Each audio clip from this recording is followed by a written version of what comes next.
And మీ విషయానికొస్తే 2018లో 'విరాట్ పర్వం'. 2018లో 'నీది ఛీ! నాది ఒకే సారీ, కథ'. 2018లో 'నీది నాది ఒకే కథ'. హ్మ్. 2020లో 'విరాట్ పర్వం'. 2022లో 'విరాట పర్వం'. ఆ! ఇప్పుడు దాకా మళ్ళీ వేరే సినిమా రాలేదు. అవును. సో, కథల్ని మీరు ఎన్నుకోవట్లేదా? కథలు మిమ్మల్ని ఎన్నుకోవట్లేదా? అంటే స్టోరీ సార్, నేను రైటింగ్‌కి ఎక్కువ టైం తీసుకుంటా. హ్మ్. చాలా ఎక్కువ టైం రైటింగ్‌కి తీసుకుంటా. అది నాకు సంతృప్తికరంగా అనిపించే వరకు అనిపించేదాకా రాస్తూనే ఉంటా. ఓకే. ఆహ్, అట్లా ఒక కథ లాస్ట్ వరకు రాసి వద్దులే ఇది తర్వాత అటెంప్ట్ చేద్దామని మళ్ళీ పక్కన పెట్టిన సందర్భాలున్నాయి. హ్మ్. సో, స్క్రిప్ట్ ఇంపార్టెంట్ నాకు. హ్మ్. ఆహ్, కాబట్టి నేను టైం తీసుకుంటా. టైం తీసుకున్నా గూడా మంచి సినిమా తీస్తా. హ్మ్. మీ 'వెన్నెల'తో హ్మ్. ఇప్పటికి మీ అనుబంధం ఎలా ఉంది? మీ 'వెన్నెల', మా 'సాయి పల్లవి'. సాయి పల్లవి గారు అంటే ప్రొఫెషనల్ యాక్ట్రెస్ ఆవిడ. హ్మ్. మనము చాలా బిజీ ఆర్టిస్ట్. చాలా పెద్ద ఆర్టిస్ట్. ప్రొఫెషనల్‌గానే ఉంటుంది రిలేషన్ ఎప్పుడు గూడా. ఓకే. హ్మ్. అంటే ఏదైనా సందర్భం వచ్చినప్పుడు మామూలుగా మాట్లాడతాం అంతే. ఆమె బర్త్‌డేకో, నా బర్త్‌డేకి హ్మ్. ఇట్లాంటి సందర్భాలు. తప్ప పని కట్టుకొని మనము హాయ్ ఎలా ఉన్నారు ఏంటి అని టైం వాల్యుబుల్ గదా!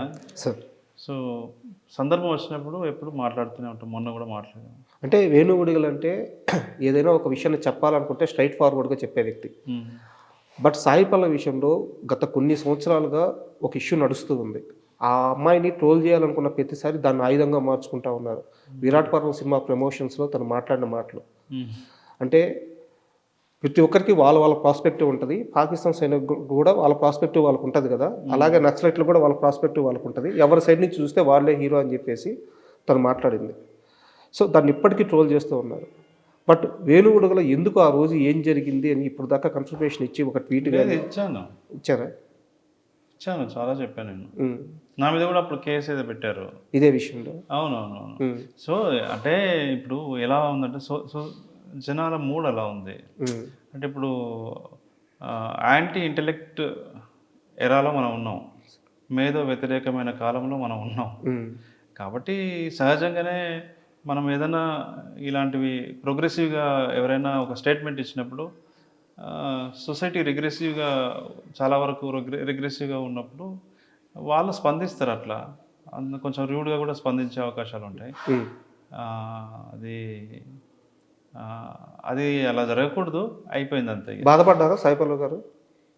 సాయి పల్లవి గారు ఏం తప్పు చేయలే కదా! ఎందుకు బాధపడతారు? హ్మ్. ఏం పట్టించుకోలేదు. ఓకే. కాకపోతే ఏందంటే మాకు ప్రాబ్లమ్ అప్పుడు కొంచెం రిలీజ్ టైము హ్మ్. జనాల మూడ్‌ని డైవర్ట్ చేసింది అది కొంచెం. ఓకే. హ్మ్. నెగెటివ్ క్యాంపెయిన్ చేశారు చాలా అది. హ్మ్. అది కూడా కొద్దిగా మైనస్ అయింది మాకు. యాహ్! సో, చాలా గొప్ప సినిమా సార్. Thank you. అంటే నెట్‌ఫ్లిక్స్‌లోనో ఓటీటీలో నెట్‌ఫ్లిక్స్. రిలీజ్ అయిన తర్వాత అవును. ఫస్ట్ ఫ్యూ డేస్ టాప్ 3లో అలా అలా చాలా రోజులు కంటిన్యూ అయింది కరెక్ట్. 'విరాట్ పర్వం'. కరెక్ట్. అవును. అవును. ఓటీటీలో చూసిన వాళ్ళందరూ చాలా హ్యాపీ ఫీల్ అయ్యారు. హ్మ్. హ్మ్. హ్మ్. సో, ఫైనల్‌గా సార్, హ్మ్. అంటే ఇందాక మీ ఆఫీస్‌కొచ్చినప్పుడు ఒక వినాయకుడి స్వామి ఫోటో కింద అలా పెట్టుకొనన్నారు ఆఫీస్ స్టార్టింగ్‌లో. అది మేము పెట్టలేదు అది. ఓకే. ఓనర్స్ పెట్టారు. ఓనర్స్ పెట్టారు. అంటే ఎందుకు ఈ టాపిక్ తీసానంటే సరే మా ఖాతాలోకి వచ్చినా మాకేం నష్టం లేదు. 'వేణు ఉడుగుల' సినిమాలు గానీ, లేకుంటే 'వేణు ఉడుగుల' థాట్ ప్రాసెస్ గానీ, ఒక భావజాలానికి వ్యతిరేకంగా ఉంటాయి. లేదా చాలా స్ట్రెయిట్ ఫార్వర్డ్‌గా ఉంటాయి అని జెప్పేసి, అంటే నేనేం అడగబోతున్నానో మీకు అర్థమైందనుకుంటాను. సో, అలాంటి వ్యక్తా 'వేణు ఉడుగుల'? లేదు, అందరూ ఒకటే అని చూసే వ్యక్తా? లేదు, మనుషులంతా సమానమని భావించే వ్యక్తిని నేను. ఓకే. హ్మ్. నాకట్లేం లేదు. ఇక్కడ మతంతో గానీ, ప్రాంతంతో గానీ. మనుషులంతా సమానమని నేను భావిస్తా. కానీ మన దేశంలో మనుషులంతా సమానం కాదు. ఓకే. హ్మ్. సో, ఆ థాట్ ప్రాసెస్‌తోనే, ఆ స్పృహతోనే ఆహ్, నా ఆలోచనలు ఉంటాయి. అవి గూడా మెయిన్ స్ట్రీమ్‌కి రీచ్ అయ్యేలాగానే సినిమాలు చేయాలి అని నా థాట్. ఓకే. హ్మ్. చాలా పెద్ద స్కేల్‌లో అయితే ఎక్కువ మందికి రీచ్ అయ్యే అవకాశం ఉంటుంది. అదే సార్, ఇప్పుడు నేను డైరెక్షన్ చేస్తున్నాను. కానీ ఆహ్, అన్ని సినిమాల్లో మన ఆలోచన విధానాన్ని చెప్పడానికి కుదరదు గదా! కమర్షియల్ సినిమా కదా. కాకపోతే ఎక్కడన్నా కనిపిస్తాం మనం, డైరెక్టర్గా మనం ఎక్కడన్నా ఆ కనిపిస్తాం. స్పృహ అలాగే ఉంటుంది. స్పృహతో ఉంటుంది అంతే. మీరు లవ్ స్టోరీ చేసినా, క్రైమ్ సినిమా చేసినా ఆ స్పృహ ఉంటుంది. సార్ ఫైనల్గా లాస్ట్ క్వశ్చన్, ఈ సినిమా ప్రీ రిలీజ్ ఈవెంట్లో మీరు ఒక మాట అన్నారు అఖిల్ గురించి, హీరో సినిమా, ఈ సినిమాలో హీరో అఖిల్ గురించి మరో విజయ్ దేవరకొండ అవుతాడని చెప్పేసి. సినిమా చూసిన తర్వాత రిసీవ్నెస్ అలాగే ఉంది. అంటే అర్జున్ రెడ్డి రిలీజ్ నేను తిరుపతిలో చూశాను, రిలీజ్ అయినప్పుడు మూవీ. ఒక కొత్త కుర్రాడు, అప్పుడు పెళ్లి చూపులు వచ్చింది కానీ బట్ ఇంత ఇంపాక్ట్ లేదు.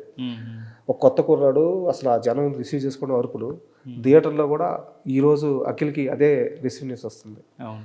సో అఖిల్ విషయంలో కానీ హీరోయిన్ విషయంలో కానీ ఎలా ఫీల్ అవుతున్నారు? నేను చాలా స్టైల్ మీద చెప్పాను, ఇద్దరు కూడా అద్భుతమైన కెరియర్ ఉందండి వాళ్ళిద్దరికి.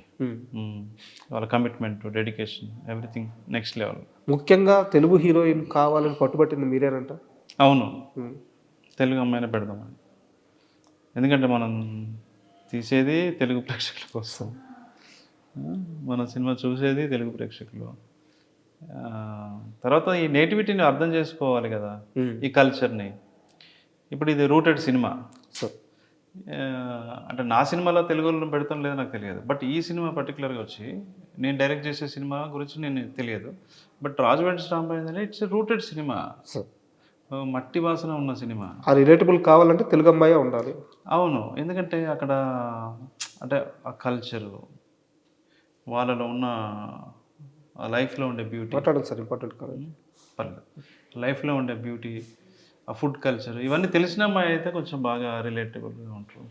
అంటే చాలా థ్యాంక్ యూ సార్, ఎందుకంటే తెలుగు అమ్మాయిని హీరోయిన్గా పెట్టుకోవాలని స్పృహ ఈ రోజుల్లో చాలా మందికి లేకుండా పోతుంది. ఎందుకు అనిపించింది అంటే, నేను ఇన్స్టా చూస్తుంటే ఎక్కువ రీల్స్, అసలు ఎంత బాగున్నారు అమ్మాయిలు. సరే కొన్ని ఏమో ఫిల్టర్లు ఉంటాయి, కానీ మనకు అర్థమవుతుంది ఎన్ని ఫిల్టర్లు ఉన్నా కూడా. ఫిల్టర్ అనేది ఏంటంటే మనల్ని తెల్లగా చూపిస్తుంది తప్ప ముక్కుని మూతిని మార్చలేదు. చాలా ఎంత మంచి అమ్మాయిలు ఉన్నారు, హైట్ ఒకటి అర్థం కాదు దాంట్లో. అవును, ఎంత మంచిగా చేస్తున్నారు వీళ్ళు, ఈ టాలెంట్ అంతా ఏమైపోతుంది. ఇన్స్టా వచ్చింది కాబట్టి మనకు తెలుస్తుంది ఇంత మంచి టాలెంట్ అంతా కూడా మన కంట్లో పడుతున్నారు. అసలు ఇన్స్టా లేక ముందుకు అసలు వీళ్ళంతా ఆర్టిస్టులు కాకుండా, అంటే సినిమా వరకు రాకుండా హీరోయిన్లు అవ్వాలని అనుకొని అవ్వకుండా పెళ్ళిళ్ళు చేసుకొని పిల్లలు కానీ వాళ్ళ జీవితకాలం అలాగే సమాధి అయి ఉంటుంది కదా అనిపిస్తుంది. కాబట్టి ఎంత మంచిగా ఉండరు కదా, మన పిల్లలకి హెల్ప్ చేసినట్టు ఉంటుంది కదా అని థాట్ అంతే. అండ్ నిర్మాత పరంగా చూసుకుంటే చాలా ఇబ్బందులు ఉంటాయి సార్. Correct. మీకు ఇప్పుడు దాకా డైరెక్టర్గా అనుభవం ఉంది కానీ నిర్మాణం కొత్త. సో ఇండస్ట్రీ నుంచి చాలామంది సపోర్ట్ చేసి ఉండొచ్చు, కానీ మీకు బయట నుంచి ఈ సమయంలో అండగా నిలబడ్డ వ్యక్తి అంటే ఎవరి పేరు చెప్తారు? సార్ ప్రొడక్ట్ అంటే ఫస్ట్ టైం నేను ప్రొడ్యూస్ చేస్తున్నాను. వెనకాల ఉన్న మెయిన్ సపోర్ట్ వచ్చి ETV win sir. Okay, ETV win is my. నేను ఇప్పుడు ప్రొడ్యూసర్గా నిలబడడానికి, అంటే ప్రొడ్యూసర్గా ఈ సినిమా చేయడానికి ఈటీవీ విన్. ఓకే, దాంతోపాటు పూజారి నాగేశ్వరరావు గారని ఓకే, ఈ సినిమా ప్రజెంట్ చేశారు. అవును, సమర్పించు అని పేరు వేసారు. అవును. అతను అంటే ఆయన రోల్ ఏంటి సార్? ప్రజెంట్ చేశాడు, ఈ సినిమా సమర్పించారు అంతేనా? అంతే కదా. ఇప్పుడు సమర్పించారంటే ఊరికే సమర్పించారు అని వేస్తారా, ఊరికే నిర్మాత అని వేస్తారా? వేరు కదా. సో ఎఫర్ట్స్ పెడితేనే కదా వేసేది. సో తన వర్క్ చాలా ఎక్కువ ఉంది, తన సపోర్ట్ ఎక్కువగా ఉంది. ఓకే, వీళ్ళిద్దరు బాగా చాలామంది ఉన్నారు. మిట్టపల్లి సురేందర్ ఆల్సో నా బెస్ట్. అది అంటే నేను ఈ డోలాముఖి సబాల్టన్ ఫిలిమ్స్ అనే దానికి నేను front face. Okay, okay, back ఉన్నారు పూజా నాగేశ్వరరావు గారు కావచ్చు, ఇట్లా కొంతమంది, ఈవెన్ మెట్టపల్లి సురేందర్, సురేష్ బొబ్బిలి, వీళ్ళందరూ నా ఇప్పుడు సాయిల్ కాంపాటి కూడా వన్ ఆఫ్ ద పార్ట్నర్ అవుతారు ఇందులో. ఓకే, నేను ఫ్రంట్ ఫేసే ఉంటాను, నా ఒక్కరిది కాదు ఇది. నేను ఉంటా ఫేస్ అంతే. బ్యాక్ చాలామంది చాలా ఫేసెస్ కనపడని ముఖాలు ఉంటాయి నా వెనకాల. అన్ని చేతులు ఉన్నప్పుడు ప్రొడక్షన్ గట్టిగానే ఉంటుంది సార్. ఎలా చేస్తాం దీన్ని, ఒక టెంప్లెట్ క్రియేట్ చేస్తున్నాం. మంచి సినిమాలు చేయాలి, కమర్షియల్గా ఉండాలి. మళ్ళీ అవి ఏదో అవార్డుల కోసం చేసి అట్లాగా జనాలకు రీచ్ అయ్యే సినిమా చేయాలి. So doing. అండ్ ఈ సినిమా సక్సెస్ తర్వాత ఎలాగో మీరు చెప్పారు ఇందాక మీ మూవీ స్టార్ట్ అవబోతుందని చెప్పేసి. సో మళ్ళీ మీ నుంచి అంటే హిట్ సినిమాలు, ఫ్లాప్ సినిమాలు ఇవన్నీ పక్కన పెడితే మీ నుంచి ఎప్పుడు కూడా ఒక గొప్ప సినిమా వస్తుంది. Thank you sir. మాకు అలాంటి సినిమా మళ్ళీ ఇంకోటి మీరు అందించాలి. అందించిన తర్వాత మన ఇద్దరం ఇలాగే కూర్చొని మరో మంచి ఇంటర్వ్యూ మనస్ఫూర్తిగా కోరుకుంటున్నాం. Thank you sir. Thank you sir.